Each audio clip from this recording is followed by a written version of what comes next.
Hello, Sharif here, and welcome to the view inside the Chrysalis. I'm really excited. I've got a number of different threads I'm going to tie together today, and so I'm looking forward to um, tying those threads together with you today. Before I get started, and there's a part of me that's just wants to launch into stuff, but before I get started, it's a really good idea if we do a 5 minute meditation together. Um, I'm I think it's not just a way of organizing my thoughts, although my thoughts do tend to get in order when I'm in the meditation. But I'm not thinking during the meditation about what am I going to say, etc. I'm really being in the big picture. I'm trying to be in the place I'm inviting you to, which is a shared consciousness, a shared way of looking at the world. Um, and if I'm going to be doing the sharing, I need to set my timer, which is 5 minutes, and invite you to meditate if you wish to close your eyes, as I usually do.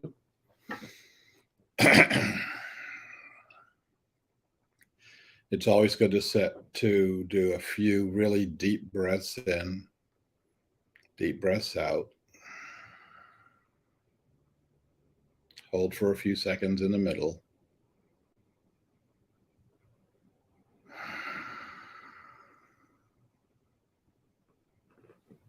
Center your body. Center yourself in your body.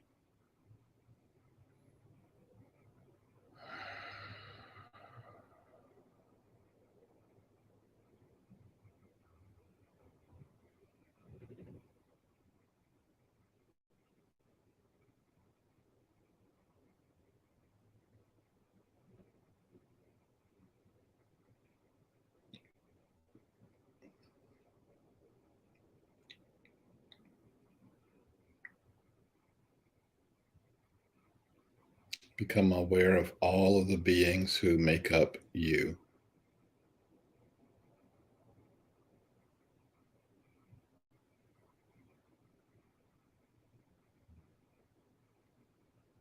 On your body, in your body, of your body.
As you are ready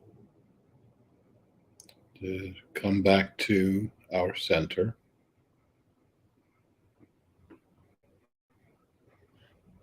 if you wish to open your eyes now and rejoin us, that would be a good thing. Okay, so um, our theme for today was uh, and the overarching theme for the next several days are going to be themes and ideas from the new book. Yeah, it's in the world now. Um, it looks really good. Uh, I have a pretty critical eye, and it's one thing to see all of these things on the screen, like the back cover and the inside, like there's words inside, etc. But it's in something else to actually see it on a page, and to try to see it in the way that you are going to be seeing it, like for the first time. You see, a lot of these concepts in here have been um,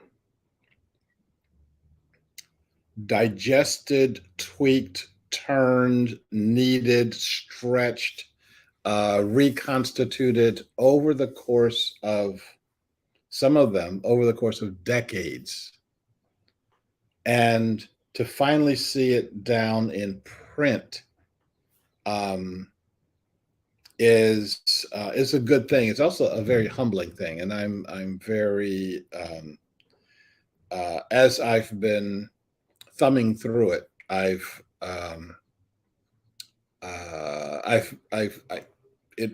well, it's a humbling experience. Um, Something I think I said in a prior broadcast, and I definitely will say now.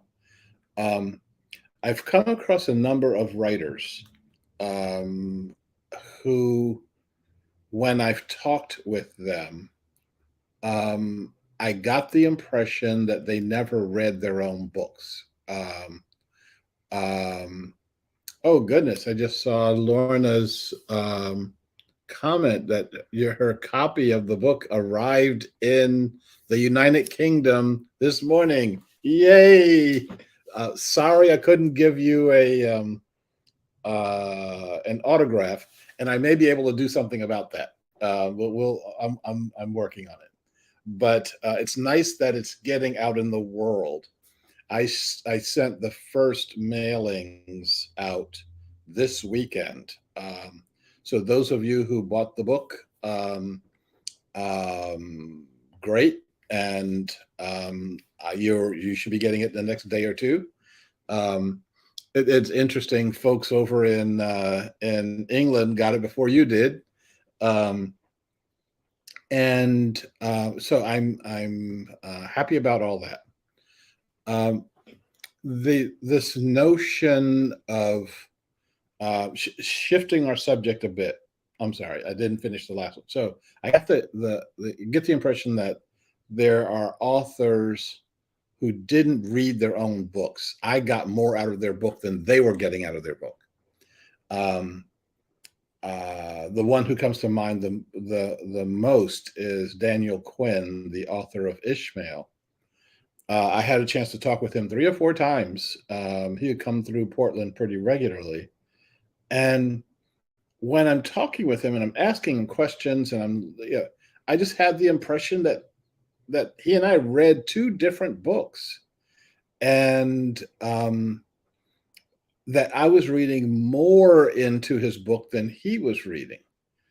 Um, so it's possible, and the reason I say that is now that these concepts, the holonic consciousness, the concept that we as human beings can create a governance structure that is a colony, not based on a colony, not modeled after a colony, but is actually a colony, that we can live our lives for each other and not for money. Now, saying that with my mouth is one thing. Doing a presentation on it is one thing, but having it written down and holding myself to it is something very, very different.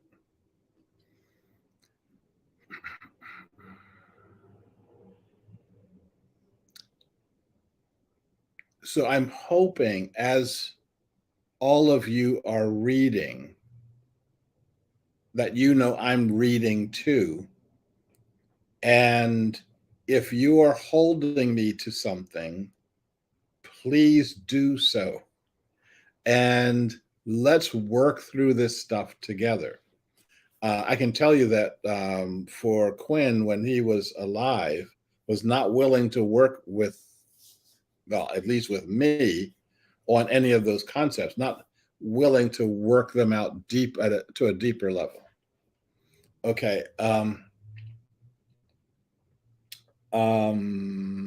Moving on. So our theme today is quitting the caterpillar.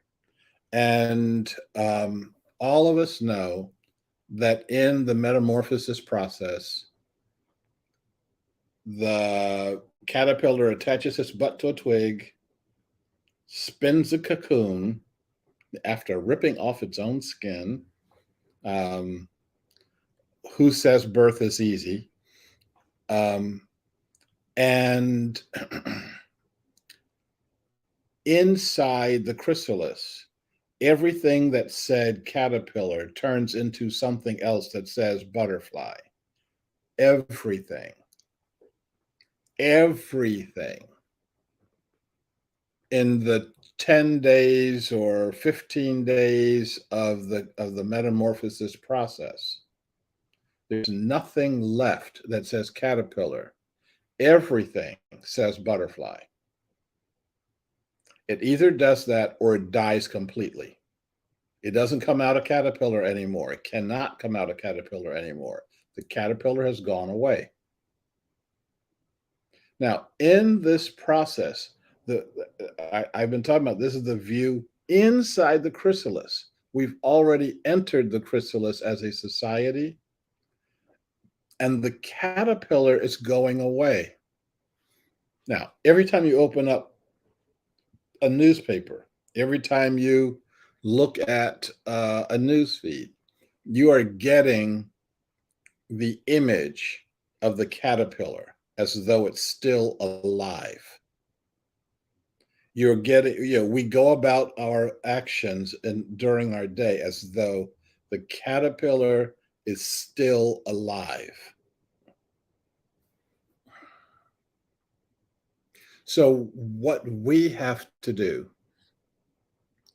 is we have to give the world another image. Back up a second. Again, this is one of the things you can't do in the book. You can't back up a second.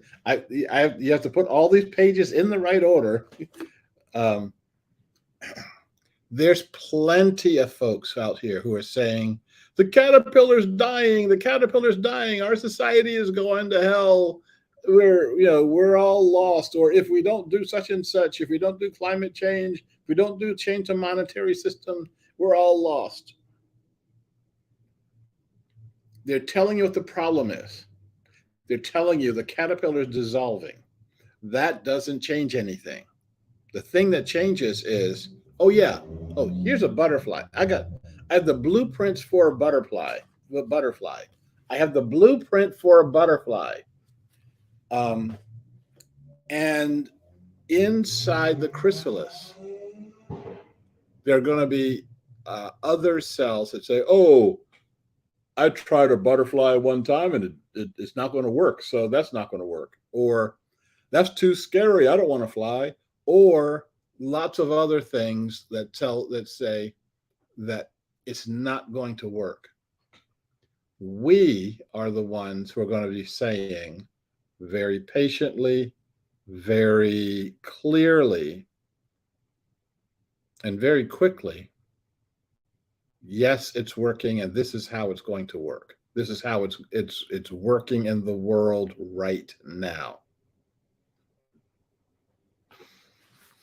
So let's talk about, for a second, or maybe 2 seconds, Let's talk about something I brought up.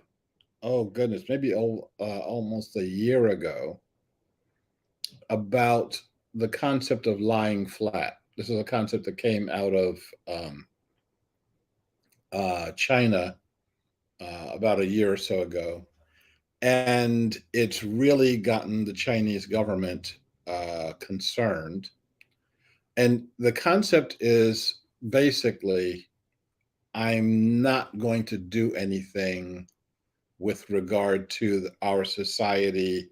I'm not going to put my rat into a race.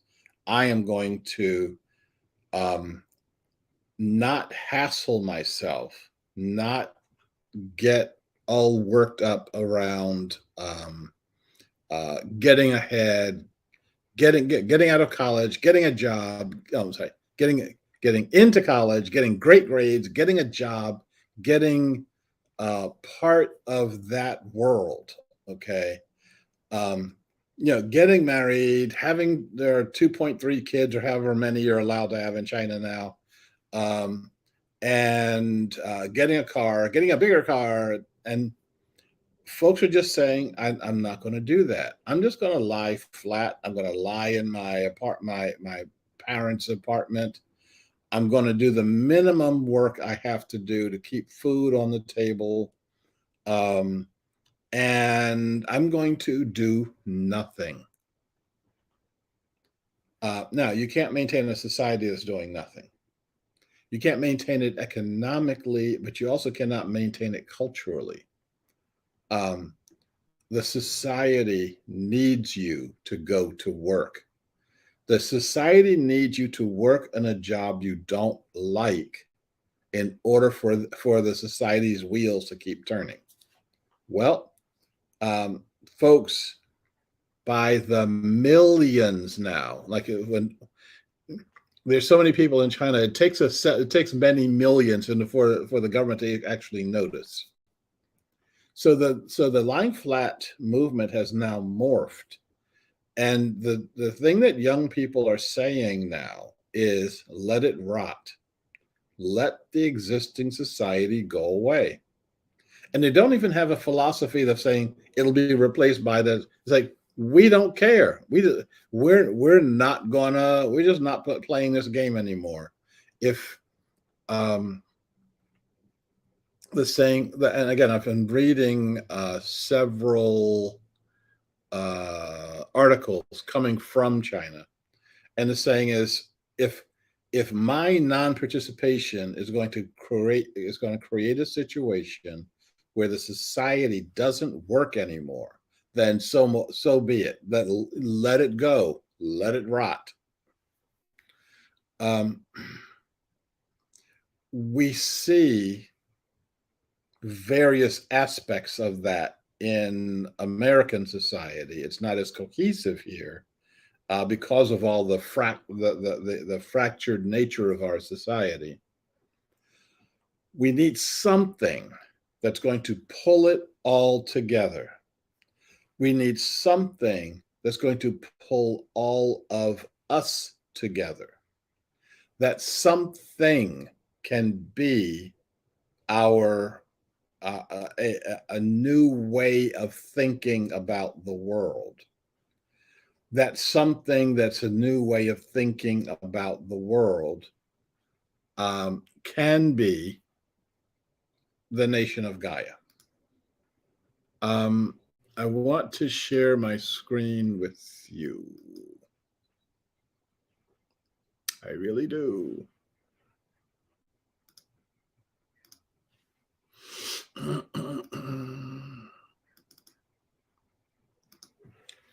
Yeah, so this movement, from the being with 20 legs to the being with six, from the being that has never flown before to the being that flies all the time, from the being that is basically a walking digestive system, and to the being that is the winged beauty that it is.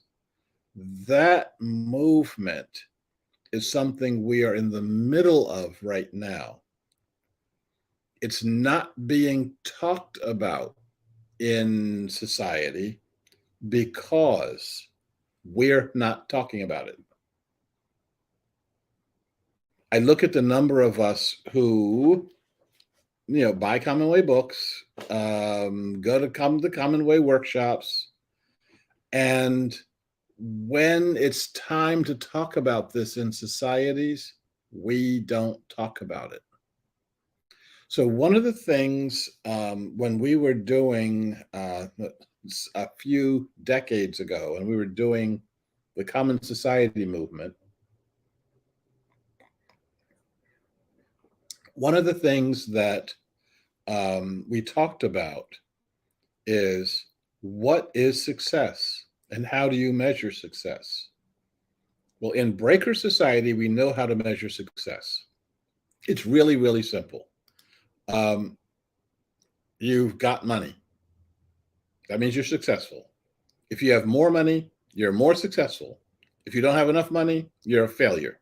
This is life doesn't get much more simple than that, you know.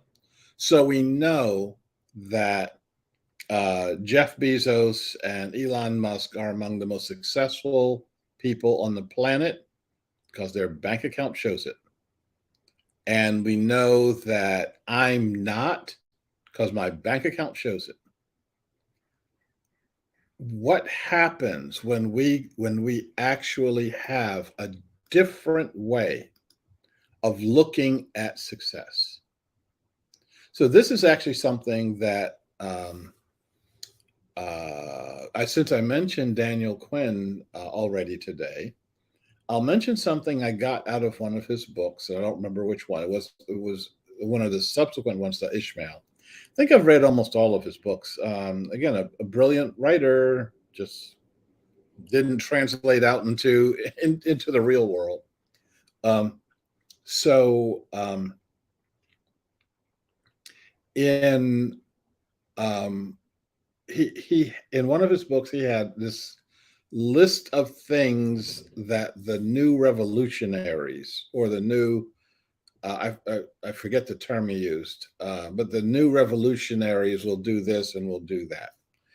Um, and some of the things were pretty obvious. It will be led by no individual. It will not have a particular location, etc. But one of the things that it said, um, he said the last thing was the revolutionaries will be paid in the coin of the realm. And that got me thinking, what what pays me to do this work? And this is a question I've been asking myself for about 40 years now, because I'm not paid by money. Money is not a motivator for me. If somebody said, well, if you get up a half an hour earlier, you can make, $50 more. And I'm like, okay, maybe I will, maybe I won't, but that doesn't motivate me as much as these concepts motivate me, and people living their lives a different way motivate me. Goodness gracious. Okay, I'm gonna go ahead and introduce this. So I started so I talked with Quinn about this, and I didn't get very far. He didn't have much to say about what the coin of the realm was. So what I did was started asking people in my um, workshops, etc. What for you would be the coin of the realm? So what pays you to do this work? And I came with a whole list of things, a really interesting list, um, and, where people were saying things like having a higher quality of life, which reminds me of a book. It's called Time and the Art of Living. And Um, and if I talk about that, we'll get to anything else. So I'll talk about that another day. Another thing that pays people. So how many people trade money for time with your children, for time to pursue a particular avenue of approach, time to sometimes time to do nothing, time to put your feet up, a sense of aliveness, and the times when you what happens when you actually feel alive, um, a sense of meaning. And I've been hearing more and more people talking about meaning. Why am I doing this work for this job? What's the meaning of it? What's the meaning of my life? And it's really nice to have books to wave around to say, yes, this is meaning. I'm meant to do these things. Um, to have a sense of identity. You get paid by having that sense of identity. I'm part of this thing.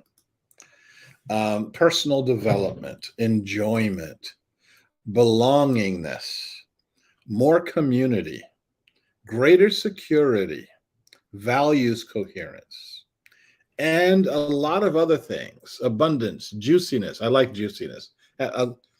No one could define it in words, but when you're living a juicy life. Creativity, givingness, greater time, uh, having relationship, having a sense of transcendence, having a sense of attractiveness. And I don't mean like physical beauty, you're putting on makeup or anything like that, but having this sense that um, I am okay. If I start defining, I'm not going to get through this. Okay. Um, a sense of authenticity and a sense of love. And these things all together um, give us a sense of being paid. And people do these things so that they don't have to, they do these things instead of making money. Okay. Um, and um, I realized a couple of things about this list. So that list that I gave you is from workshops I did maybe 20 years ago. And I realized that on one level, it's still true. And on another level, it's not true at all. So it's still true that when you went through that list in your own mind, you're saying, yeah, okay, values and aliveness and all these things are meaningful for me. Having more time. But the place where it's not true at all is that these are perspectives from an individual's perspective, from a Solon's perspective. If I asked you as an individual, what is meaningful for you? Um, you're going to come up pretty much with a list that looks like this. Okay. Um, but what is meaningful to all of us? What's meaningful to the whole? What's meaningful to um, our colony? How do all of us get a sense of greater security? How do all of us get a sense of abundance? How does the group feel abundant? So I'm going to be asking us these questions. I'm going to wrap up in the next couple of minutes, as I'm going a little bit over, but I think this is important. Uh, I'm going to be asking us these questions in um, the next few sessions that we've got. Um,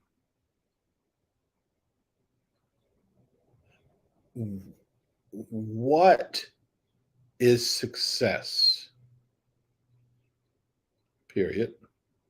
What is success to you in the context of you living in a society? Saying, I've got, a quadrillion billion dollars in the bank doesn't mean anything unless you're in a society in which that is meaningful. Um, Rumi has a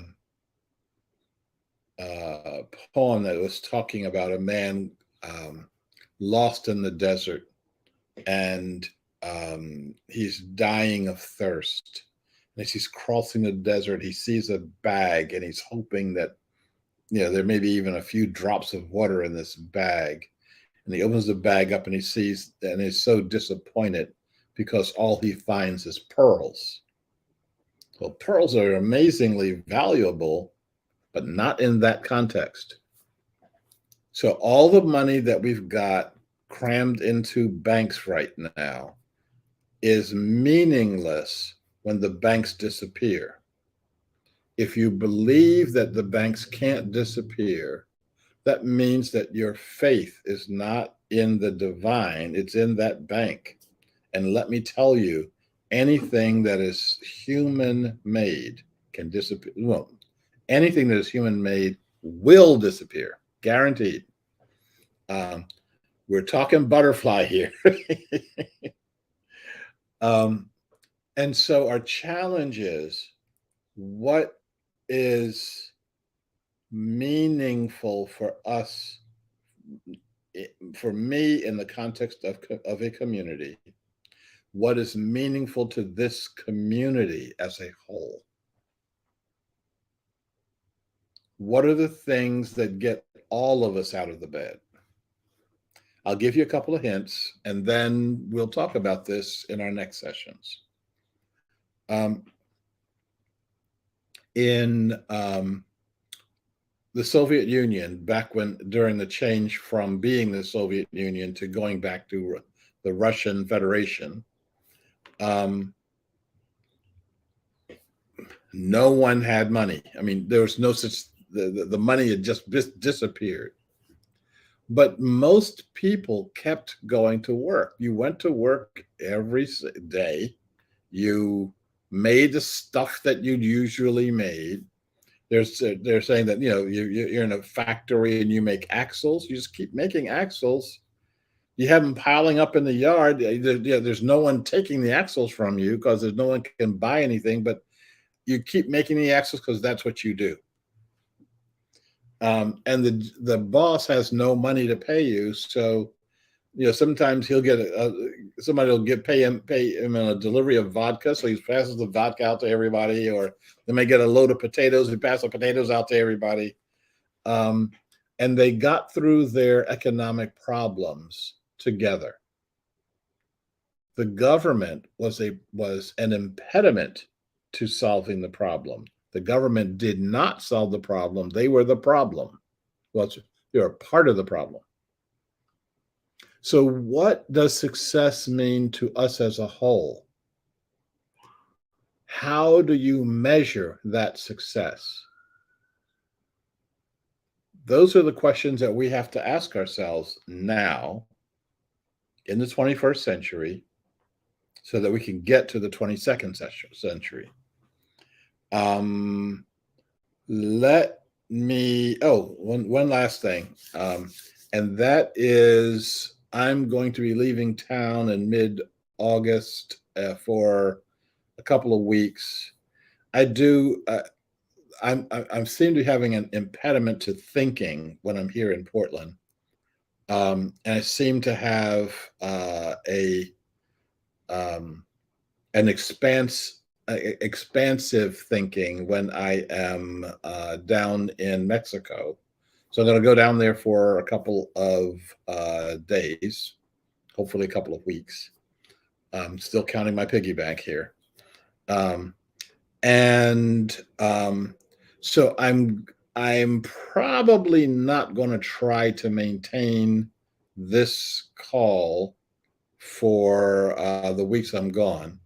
And when I come back, we may have a different platform anyway, because I want to be able to talk to you. I'm seeing the comments that come in on that come in the in the comments section, but it's not the same thing as seeing you, seeing who's on the line, and us interacting with each other together. So we're going to have some time to figure out a time, or maybe a couple of different times, because we're all in different places right now, very different places. Um, so what I want to do is have us have the opportunity that this doesn't become just a Sharif monologue, but all of us get to contribute, and all of us get to develop the ways that we're going to be active with this. As I said, the idea has to get out in the world, and the way it gets out in the world is for you to talk about it. I'm already talking about it. I've been talking about it. So it's going to take more than a me talking about it. We've already said that there will not be a leader, a sole leader that's going to lead the way to Valhalla. All of us are going to be leading in our way. Some of us are going to be coordinating that, but for a lot of us, I think we need to know what to say, how to say it, etc. And we get to practice that at home before we take it out on the road. The only way we're going to get to and through this situation is together, is not, not lone wolfing it. Some of us have more to do with this than others. That reminds me of a situation that happened for me years ago when I was doing lots of work in Sri Lanka. When I was going from one area to the other, the Sarvodia driver would come into my office, and he'd get my briefcase and he'd get my overnight bag to carry to the car. And I would I can carry my own briefcase. I've been doing that for a while. I can carry my own overnight bag. You don't have to do this for me. And second or third time I'm arguing with him about the bags, he said, I can't write like you can. I can't speak like you can. I can't, I don't have the kind of higher management skills that you have. He says, but I can help the work of Sarvodia. And my way of helping that work is to carry your bag. And I realized that all of us have a role to play. And my role is to open my mouth and talk to sometimes thousands of people at a time. My role is to write books. My role is to sit down with leaders and talk to them.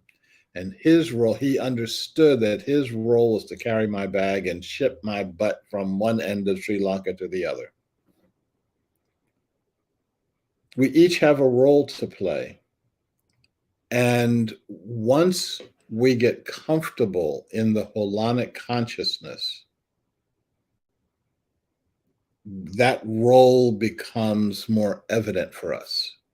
And all of us right now are trying to get comfortable with the holonic consciousness. I want to encourage you to think about that, and encourage you to think about success, and to think about that success outside of the realm of make more money. Okay, I'll talk to you about all of this next time. May all beings be well. May all beings be secure. May all beings be happy. Thanks a lot. I'll see you on Friday.